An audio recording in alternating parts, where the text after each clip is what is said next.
God has gotten to a place with me where it's like, I can't bring you here if you're still operating in this way, because this life will always continuously knock you down. And imagine every time life knocks you down, you look at God and say, how could you? Come on now. We have gotten what we needed. We have gotten what we needed.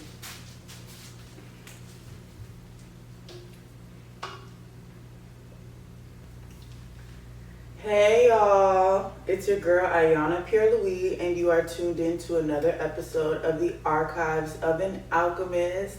Hello. I'm so sorry, y'all. I did not post an episode last week. I've been really fumbling. Not even necessarily fumbling, because one thing about a fumble, somebody eventually catches the ball. So I am attempting to catch the ball. It has been just a lot, okay? And I believe in this season, it's super important to give myself grace, because I'm going through so much transition. And if you are someone who is also going through transition, please give yourself grace as you are trying to attend to new goals while also discarding old mindsets. All of that is work. All of that is emotional labor. So please give yourself some grace. If you are new here, this is what we talk about. We talk about grace a lot. We talk about healing a lot. We talk about building intimacy and relationship with God a lot. I am in the midst of my Saturn return, to give astrological context, but in reality, I am in a great and beautiful pruning season where God is removing the things that can no longer come with me to my next. I have no idea what my next will look like, but I have a little inclination, what it could be, just because of the things that I'm doing right now and the things that I find joy in. And that's the beauty of turning your hardships into gold, which is the motto of this podcast. We get what life hands us and we turn it to lemonade. We don't look at the bad things and consider it to be a bad life. We just call everything a learning moment, a stepping stone into the next. And if you have been following my journey so far, you've been able to see the level of growth when it comes to shifting in mindset. And I'm so glad that I've been able to be transparent, to give you hopefully validation as you go through your own transitioning of mindsets, and seeing how it feels when the word says, Lord, renew my mind, actually seeing how it looks and actually having validation on how it feels, because sometimes we don't understand the depth of what a renewed mind looks like and how freeing it could be, because I'm in the season where I'm feeling free, child. I'm feeling really inconquerable, and simply the only thing that has changed was my mindset, was the way I see things, was the way I see my reality, and how I looked upon my reality with the level of love, with the level of grace. It takes a moment where derailment needs to happen in order for things to be shaken. It's something, I don't know where it's at. I'm assuming it could be in Hebrews. I don't know, read your whole Bible. But somewhere in the word, it says things have to, basically when things get, I'm going to put it in Iyanna Ebonics, because I just have the word shaken and I don't remember the whole verse. But basically the verse entails, when things are shaken up, it's to see what's going to be foundationally sound, what's going to stay. And I believe my last year of my life, in tandem with everything else that has happened in my life, things have been shaken. And unfortunately, my mindset has always been the same until this time.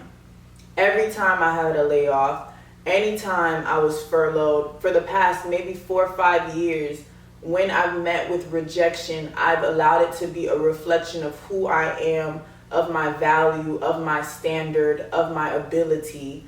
And I never really aligned myself with the word of God. And unfortunately, because I was so strong, like this level of programming was so strong and so rooted, deeply rooted into my psyche. And could it be it was genuinely to show me, like it was a revealment that, because every moment I never went hungry, every moment all my bills were paid, every moment I never left these scenarios deeply drenched in debt. However, my mindset was still the same. My mindset was still a blockage. And anytime I would not get that job, anytime I would get that furlough, anytime I would get laid off, anytime I wouldn't get the role that I specifically wanted or thought that I needed to have because of what I had, I would look at myself poorly. I would look at God poorly. Because it's like, God, why are you letting these things happen to me? A. And B, Iyanna, what are you doing? What we need to do more. We need to do this. We need to get another degree. We need to get us another certification. We need to get that. Because surely that's going to get me to my next level. Surely that's going to solidify me. Y'all, I've been running myself rampant. I've been running myself anxious and depressed because I've been trying to get to my promise by myself. And when the rejection would come, it burdened me down more because it made me feel even more invaluable on top of how I've already felt about myself. So the frameworks have to change, because if the frameworks don't change, you're gonna continue in these seasons. Like I told you, this has been my mindset up until now. Up until now, it's been my mindset. It's been my driving force. I really have always thought I could outwork God. I've always thought that it has to be my resume. It has to be the jobs that I've worked. And I promise you, I'm not coming from a place where I have applied to 2 jobs or I have done nothing and I'm coming with this conclusion. I believe it's simply because there was a shaking coming into my life and everything had to be shaken off for me to realize none of these things actually mattered. Foundationally, if I'm thinking a job is going to have my value, that means I'll never be valuable. How limiting is that? That's putting yourself in a stable when you have the key and you have the lock and you can walk freely and you have open grass. But you decide that I'm going to stay in this stable and I'm going to lock myself up even though I have the key in my back pocket. That is what that looks like. Putting stipulations into scenarios where there should not be any stipulations. And the only way you could ever know this is by reading the Word of God. The only way that you can know this is by leaning into God. You can't ever know this if you're drenched with what the world says, because then you will only follow what the world does. You can't do both because they're opposite of each other. Money is so good in the world, but biblically and spiritually, money is the root of all evil. Not necessarily because receiving money is bad, but it's because what money can make people do. What people will do for money.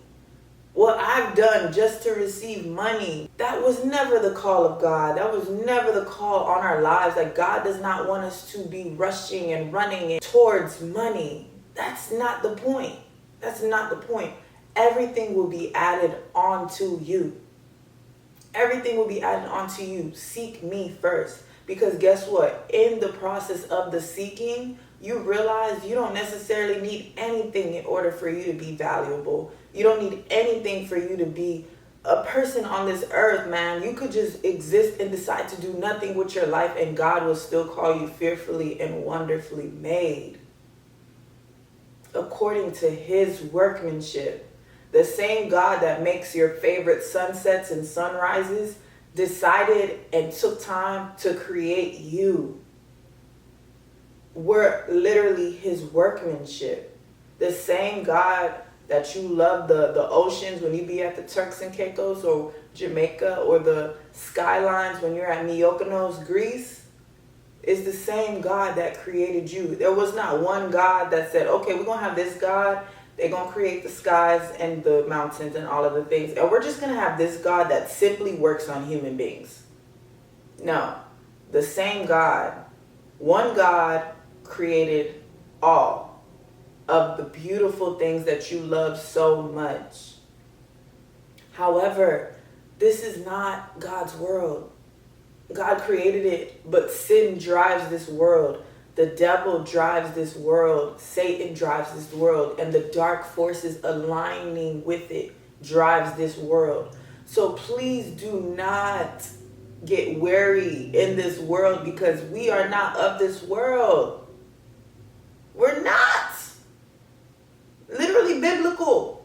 Read your whole Bible. We're not of this world. So when the rejections and all of these things come, when you lose your job and you're unemployed for whatever, when you don't have the necessary assets that people feel like you should have, who cares? Who cares? Because if your driving force is those things, you're never going to be satisfied. There's people that I've met, and I think God is so, like I said, God is so gracious in terms of just introducing you to what you think you want. I've been introduced to things that I felt like I wanted, and I would receive them and I would be depressed in them. Why? Because God is going to give you the things that you feel like you want. Trust. Just to show you you don't want it, just to show you your metrics and the things that you think you want is aligned to a fallen world. Free yourself, free yourself, free yourself, free yourself. This is all cyclical. This is all to keep you distracted. This is all to keep you on that hamster wheel when we've been called to freedom. It's to keep you driving and working towards something always. But God is a God that requires you to rest. God gives us a Sabbath just to rest. God rested after creating for 6 days. Isn't that the opposite of what this world tells us to do? And I feel like because of the limitations we put on God and the box that we put on God, we tend to have a different look on who God is. Because we're using our human mind to understand what is happening. But let me help you and let me free you, just like I have felt freedom. The reason why you're so upset is because you're trying to align a big God to a fallen world. You're trying to categorize God into metrics that you, as a human being who can only do what you can do, you can't, there's a lot of limitations on being a human being. Granted, there's things we can do, but there's a lot more things that we can't do if we compare ourselves to a big God.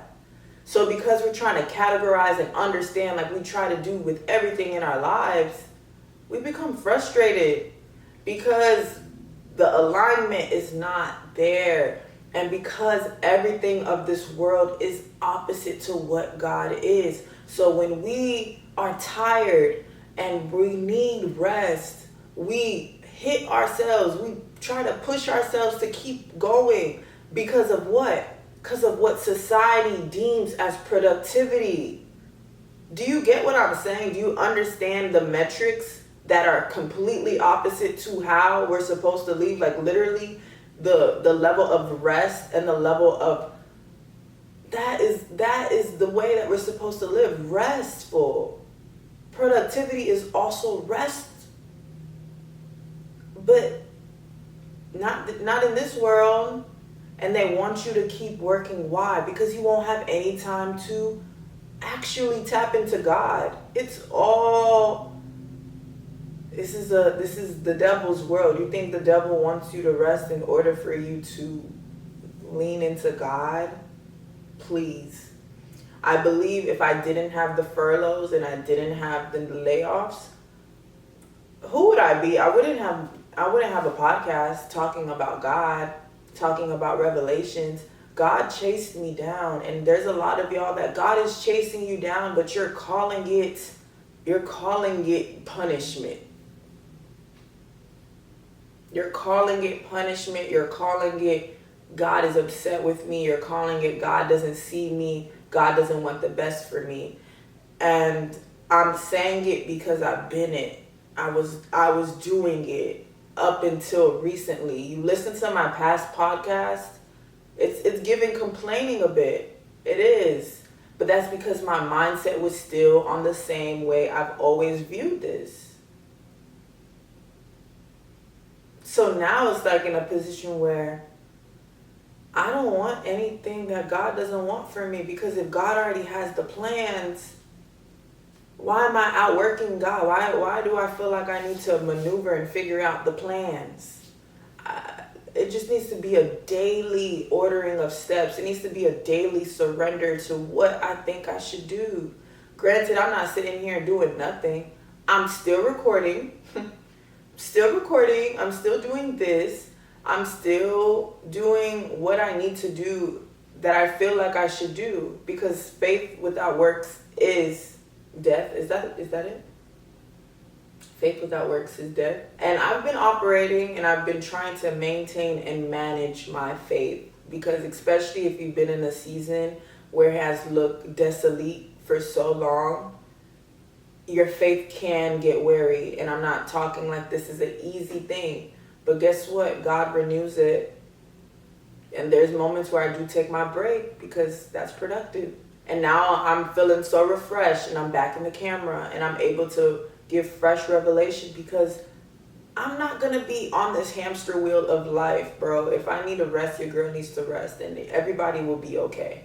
Because I would really hope that y'all are still tuning in and tapping into more God than you are tapping into me. I'm only giving you what I am doing in my pursuit of God, but please don't let this be the only way that you pursue God for yourself, truly and honestly. Please don't put too much pressure. I'm just human. I'm just a girl. So I'm leaning into that. I'm leaning into my humanness. I'm leaning into my girlhood, and realizing I'm going to only do as much as I need to do, and what comes across my desk, I know it's going to be God, because it's going to happen in the way that it happens. And God is not going to give me something that they don't want me to be in. So it's not a marker of my value.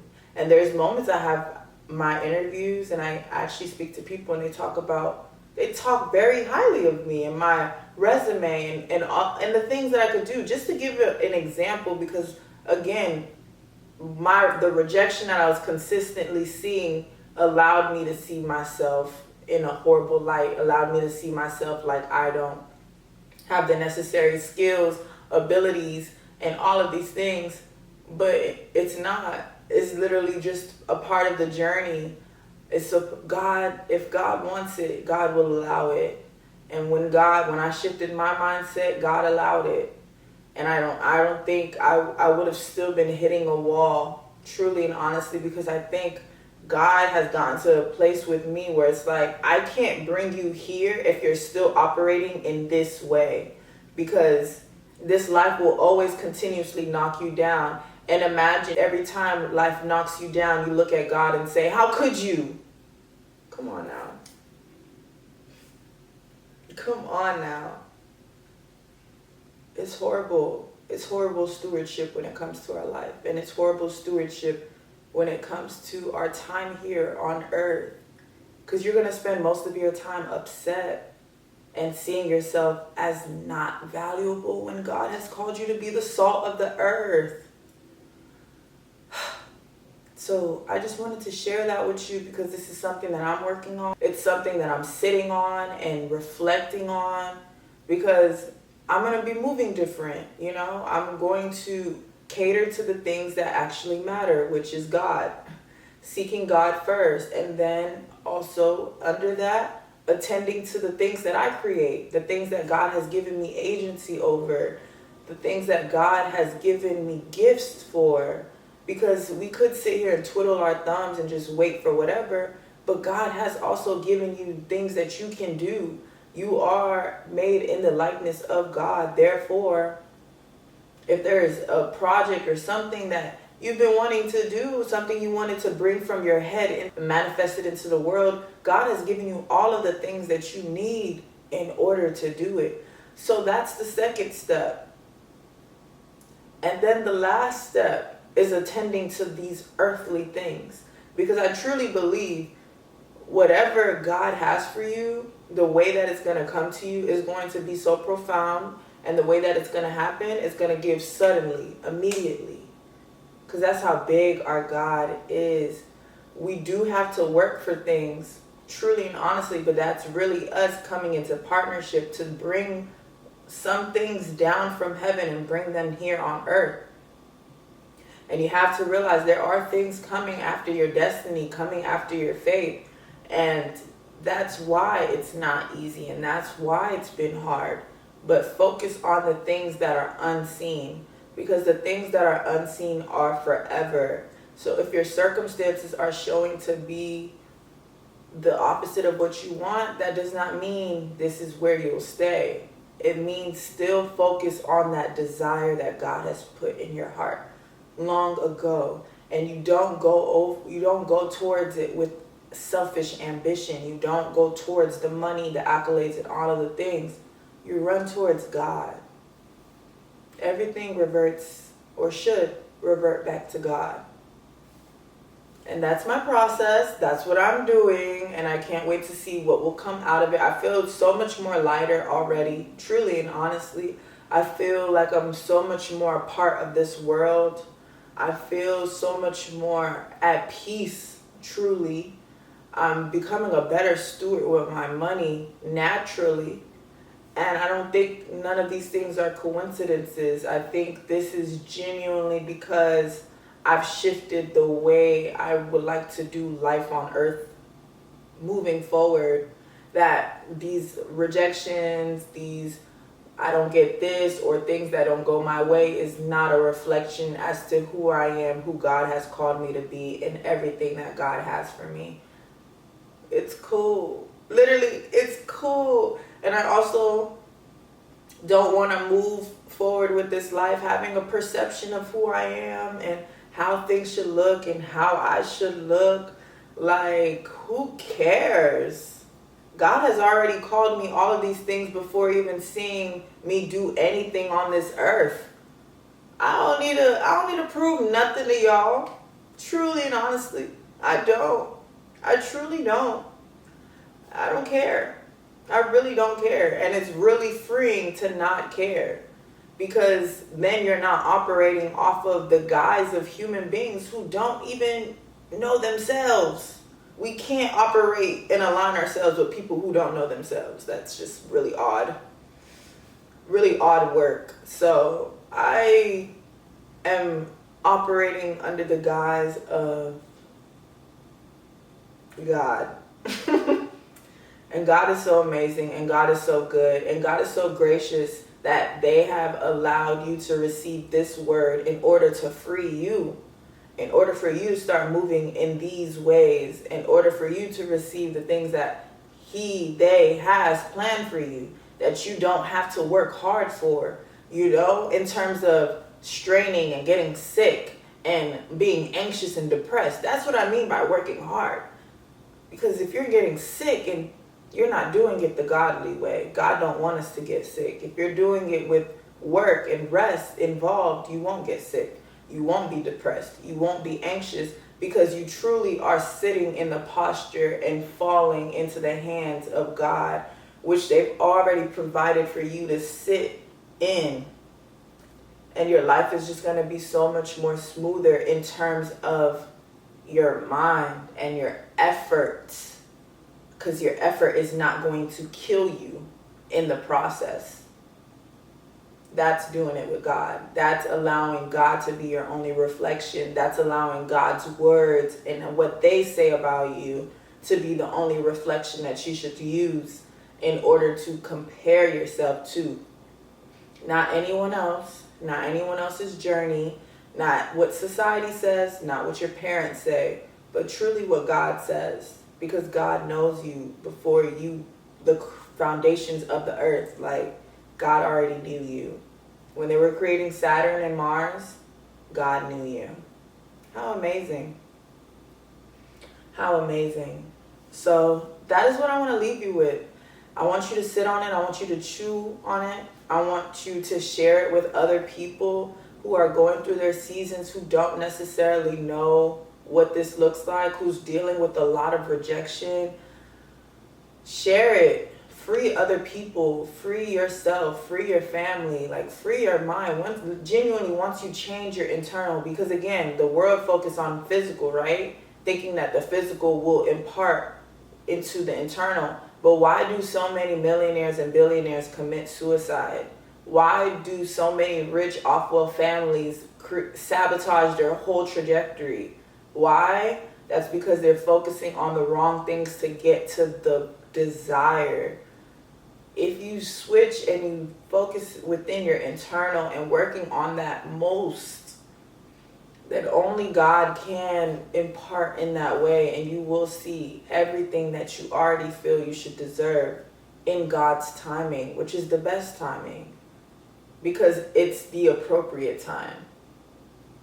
Truly. So I love you lots, my people. Thank you so much for tuning in to another episode of the Archives of an Alchemist. I wish you a beautiful week, and I hope I just want you to flourish, and I'm so happy that we're doing this journey together. So, love you lots. Mwah. Signing out, The Alchemist.